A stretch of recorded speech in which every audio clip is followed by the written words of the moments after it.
नमस्कार, बहुत स्वागत है आपका। गंगा सवेरा देख रहे हैं आप और मैं हूं आपके साथ प्राची पाराशर। नमस्कार, मैं हूं आपके साथ आस्था कौशिक। गंगा सवेरा आपके मॉर्निंग का सुपर डोज लेकर हाजिर हैं हम दोनों एंकर। तो चलिए बुलेटिन की शुरुआत करते हैं और पहली खबर जो हम आपको देने जा रहे हैं वो हमें ग्रेटर नोएडा से मिल रही है। ग्रेटर नोएडा में पुलिस और गो तस्कर के बीच में मुठभेड़ हुई है, जिसमें 25,000 का गो तस्कर गिरफ्तार किया गया है। इस बदमाश पर 2 दर्जन से ज्यादा मुकदमे दर्ज हैं। गो तस्कर से स्कूटी, अवैध तमंचा, कारतूस बरामद किया गया है। घायल बदमाश को जिला अस्पताल में भर्ती कराया गया है। मुठभेड़ के दौरान ये बदमाश घायल हो गया। इस पर 2 दर्जन से ज्यादा मामले दर्ज हैं। ये बड़े शातिर तरीके से गोवंश को अपने साथ उठाकर ले जाते थे। इसके पास से स्कूटी, अवैध हथियार बरामद किए गए हैं। घायल गो तस्कर को जिला अस्पताल में फिलहाल भर्ती करवा दिया गया है।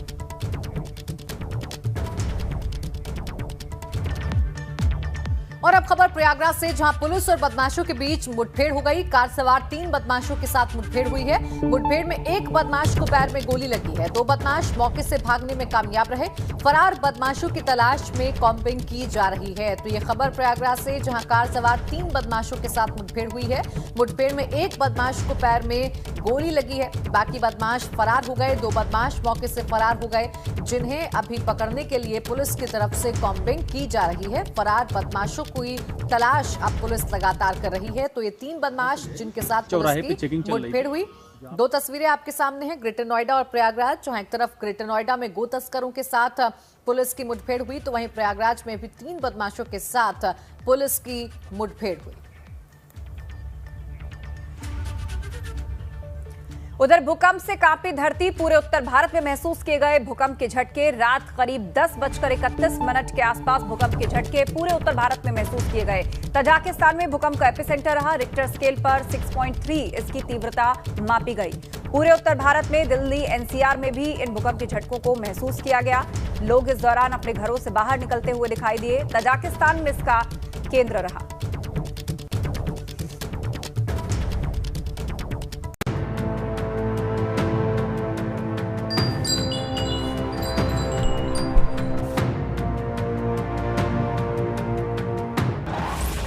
तजाकिस्तान में तेज भूकंप, हिल गया उत्तर भारत।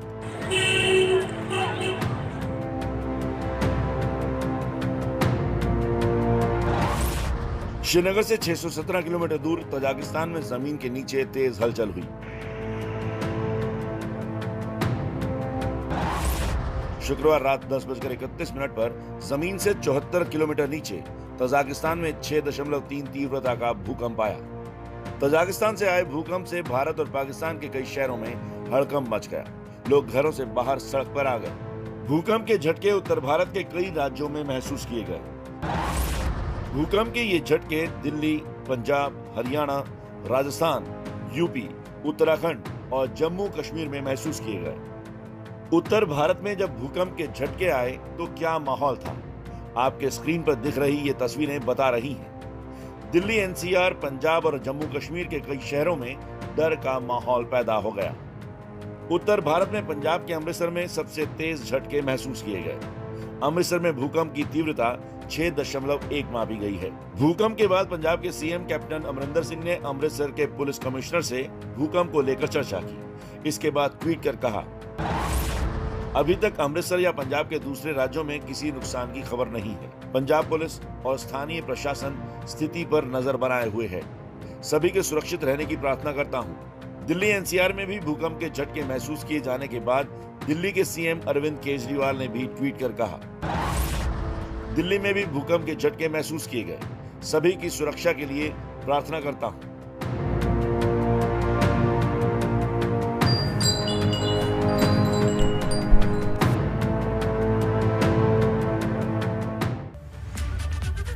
तो कल भूकंप के झटकों ने सबको हिला दिया। अब आइए देखते हैं अवध की हर छोटी बड़ी खबर सुपरफास्ट अंदाज में। चलिए शुरुआत करते हैं। अयोध्या पहुंचे बीजेपी नेता विनय कटियार ने किसान आंदोलन को लेकर दिया बड़ा बयान। बोले, किसान आंदोलन पूरी तरह कांग्रेस का प्रायोजित कार्यक्रम है।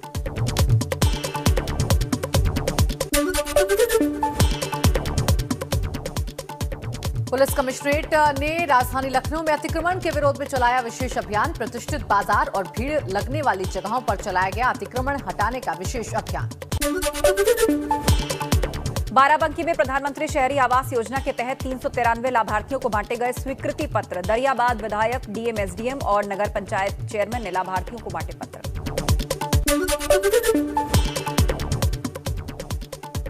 अमेठी में पूर्व कैबिनेट मंत्री गायत्री प्रजापति के भतीजे का मिला शव। रेलवे ट्रैक पर 2 टुकड़ों में मिला शव। सूचना के बाद मौके पर पहुंची जीआरपी। प्रतापगढ़ ने शव को कब्जे में लिया।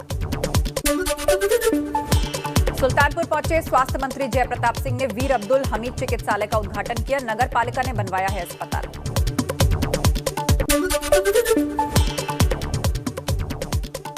फतेहपुर एसओजी और कोतवाली पुलिस ने मुठभेड़ कर 6 शातिर चोरों को अरेस्ट कर लिया, जिनके पास से रेनॉल्ट शोरूम में हुई चोरी का सामान बरामद हुआ। कौशाम्बी में एसओजी और महेवा घाट कोतवाली पुलिस को बड़ी सफलता मिली है। पुलिस ने मुखबिर की सूचना पर 47 किलो गांजा के साथ 5 अंतर्राज्यीय तस्करों को गिरफ्तार किया। औरैया पंचायत चुनाव आते ही शराब के खिलाफ पुलिस ने अभियान तेज कर दिया है। पुलिस ने अवैध तरीके से ठेके के अंदर देशी शराब में मिलावट कर रहे 5 लोगों को पुलिस ने गिरफ्तार किया है। तो अवध सुपरफास्ट के बाद कुछ और अहम खबरों का रुख करते हैं और बात पंचायत चुनाव की, जिससे जुड़ी हुई बड़ी खबर इस वक्त हमें मिल रही है। जिला पंचायत अध्यक्ष के 27 पद अनारक्षित, 12 महिला, 27 ओबीसी और 16 एससी पद आरक्षित। ब्लॉक प्रमुखों के 826 पदों में से 314 अनारक्षित, 113 महिला, 223 ओबीसी और 171 एससी कैटेगरी के लिए।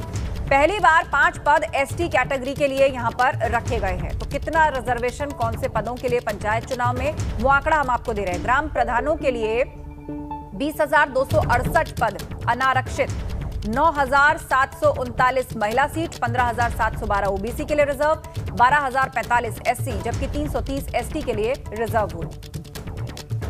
सीधे आपको लिए चलते हैं अपडेट के लिए। हमारे संवाददाता शैलेश अरोड़ा हमारे साथ लाइव जुड़ रहे हैं। शैलेश, पंचायत चुनाव नजदीक आ रहे हैं और ऐसे में कहां कितनी सीटें किस तरह रिजर्व रहने वाली? खास बात यह कि इस बार एसटीज के लिए भी रिजर्व रखा गया है।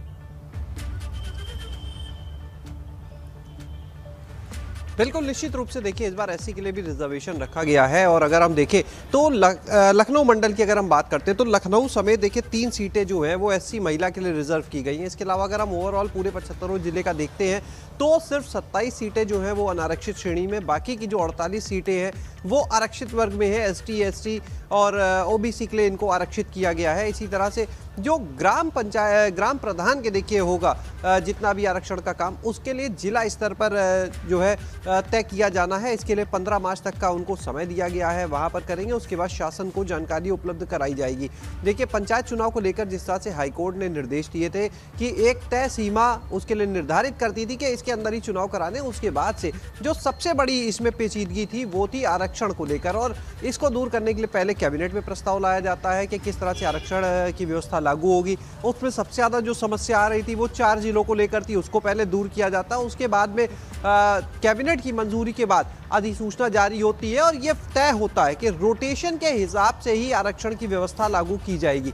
यानी कि जो सीट पहले कभी आरक्षित नहीं रही, सबसे पहले उसको आरक्षित किया जाएगा। इसके बाद अगर पहले 1995 से लेके अब तक के 2015 तक के जो चुनाव थे उन सबको इसमें शामिल किया गया था, उन सबका संज्ञान लिया गया था।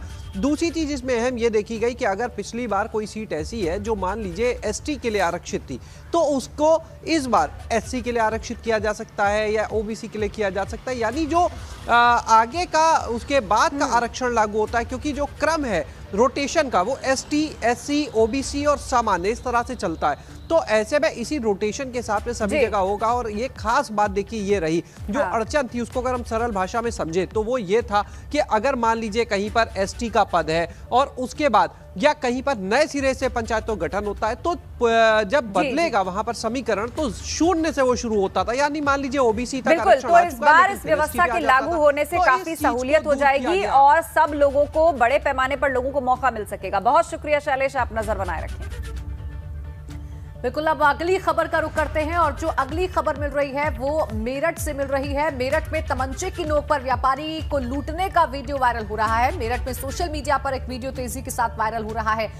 वीडियो में पुलिस से बेखौफ हथियारबंद बदमाश एक दुकान में घुसकर व्यापारी को लूटते हैं और इसके बाद फरार हो जाते हैं, हाथों में तमंचा लिए। इन बदमाशों को पुलिस का खौफ नहीं है। हालांकि पुलिस का दावा है कि घटना के 2 दिन बाद मुठभेड़ के बाद इन तीनों बदमाशों को गिरफ्तार कर लिया गया है। तीनों ही बदमाश गोली लगने से घायल हुए। उधर कासगंज कांड का मुख्य आरोपी मोती अब भी फरार है। 5 दिन बीत चुके हैं लेकिन पुलिस के हाथ खाली हैं। पुलिस ने मोती पर 50,000 का इनाम भी घोषित कर दिया है। वारदात की रात मोती के भाई का एनकाउंटर हो गया था। कल पुलिस ने मुख्य आरोपी की मां को भी गिरफ्तार किया, लेकिन मोती अभी तक लापता है। पुलिस के हाथ खाली हैं। 5 दिन बीत चुके हैं घटना को, अभी तक पुलिस मोती तक नहीं पहुंच पाई है। 50,000 का इनाम मोती पर जरूर घोषित किया गया है। वारदात की रात मोती के भाई का एनकाउंटर हुआ था। कल पुलिस ने मुख्य आरोपी की मां को भी गिरफ्तार कर लिया है। कासगंज कांड का मुख्य आरोपी मोती अब भी पुलिस की गिरफ्त से दूर है। पुलिस पार्टी पर अपने साथियों के साथ हमला करने वाला, जिसमें एक कांस्टेबल की जान चली गई और एक दरोगा को गंभीर चोटें आई। किस तरीके से पूरी प्लानिंग के साथ इस घटना को अंजाम दिया गया कि लोगों ने इसको कानपुर के बिकरू कांड के से कंपेयर करना शुरू कर दिया। वही मोती अभी तक फरार है।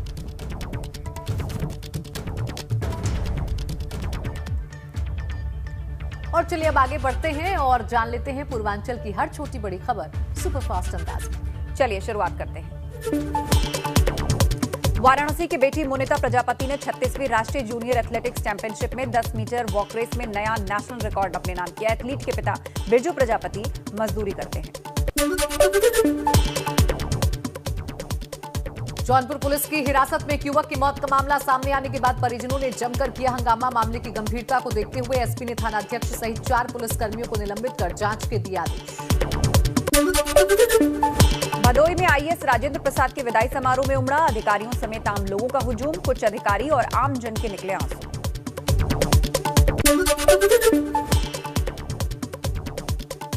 मिर्जापुर के नगरपालिका सीमा से बाहर ग्रामीण इलाकों में बने भवन और प्लांटिंग का नक्शा पास कराना अनिवार्य कर दिया गया है। इसके लिए निर्माणकर्ता को आवेदन करने के साथ ही आवासीय मकानों के लिए 25 रुपया तो कमर्शियल के लिए 50 रुपए प्रति वर्ग मीटर की दर से भुगतान अदा करना पड़ेगा।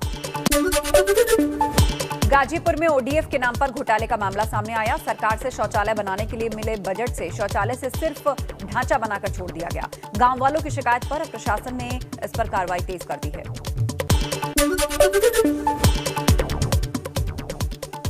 देवरिया की मान्या सिंह ने पूरे देश में अपने गांव और जिले का नाम रोशन किया है। मान्या सिंह ने मिस इंडिया प्रतियोगिता में दूसरा स्थान हासिल किया। मान्या के पिता ऑटो चलाते हैं।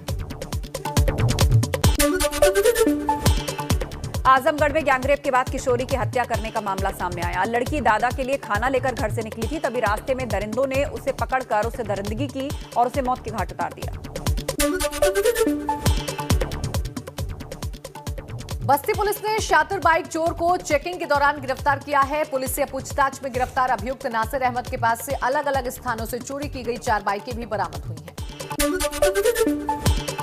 सिद्धार्थनगर के परिषदीय स्कूल में अंतर जनपदीय स्थानांतरण के तहत आए शिक्षकों में दूर दराज के 4 स्कूलों में से एक स्कूल का चयन करने के मामले को लेकर खासा रोष है। बीएसए कार्यालय में काउंसलिंग के लिए पहुंची महिला टीचर ने इसे लेकर गुस्सा जाहिर किया है। कानपुर देहात में शराब माफियाओं पर पुलिस की कार्रवाई। पुलिस ने हरियाणा से लाई जा रही अवैध अंग्रेजी शराब के साथ तस्कर को पकड़ा। लखीमपुर खीरी के निघासन वन रेंज इलाके के ददेरी गांव के किनारे निकली नहर में एक मगरमच्छ को ग्रामीणों ने मिलकर पकड़ लिया। ग्रामीणों ने मगरमच्छ को उसके बाद बेहद परेशान किया। रायबरेली में पीएम आवास में घोटाले का मामला सामने आया है। विधवा महिला को दिए जाने वाले आवास को दूसरे अपात्र के नाम कर दिया गया, जबकि किसान मेले में विधवा महिला को आवास मिलने का प्रमाण पत्र भी मिल चुका है। उन्नाव में कोचिंग जा रही छात्रा से शोहदों ने छेड़छाड़ की है। पीड़िता के पिता की शिकायत पर पुलिस ने 2 लोगों पर केस दर्ज किया है।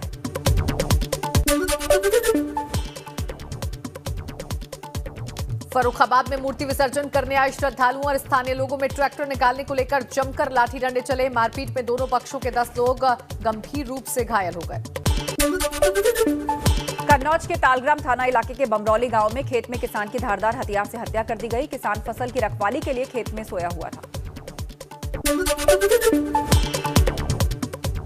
शाहजहांपुर में पुलिस अधिकारी बनकर नौकरी दिलाने के नाम पर ठगी करने वाले गिरोह का पुलिस ने भंडाफोड़ किया है। शाहजहांपुर एसओजी टीम ने 2 ठगों को गिरफ्तार किया है। स्वागत है आपका। ब्रेक के बाद जारी है गंगा सवेरा। वक्त हो गया है उत्तराखंड और यूपी में क्या खास है जानने का। बिल्कुल, तो आपको बताते हैं कि उत्तर प्रदेश में आज क्या कुछ खास रहने वाला है और किस तरीके से आज बड़ी खबरों पर हमारी नजर रहेगी। तो प्रदेश सरकार के सभी मंत्रियों को 13 और 14 फरवरी को उनके प्रभार वाले जिलों में रहने के निर्देश दिए गए हैं। केंद्र सरकार के वित्तीय वर्ष 2021-22 के बजट को लेकर प्रभारी मंत्री अपने अपने जिलों में प्रेस कॉन्फ्रेंस करेंगे। केंद्रीय बजट को लेकर सरकार के मंत्री और पार्टी के पदाधिकारी तकरीबन 25 अलग अलग जिलों में संगोष्ठी और प्रेस कॉन्फ्रेंस करेंगे। केंद्र सरकार के बजट की क्या है खासियत, इस जिले के प्रभारी मंत्री संगोष्ठी के जरिए पहले कार्यकर्ताओं को समझाएंगे, फिर मीडिया से भी बात करेंगे। यूपी प्रभारी राधा मोहन सिंह गौतम बुद्ध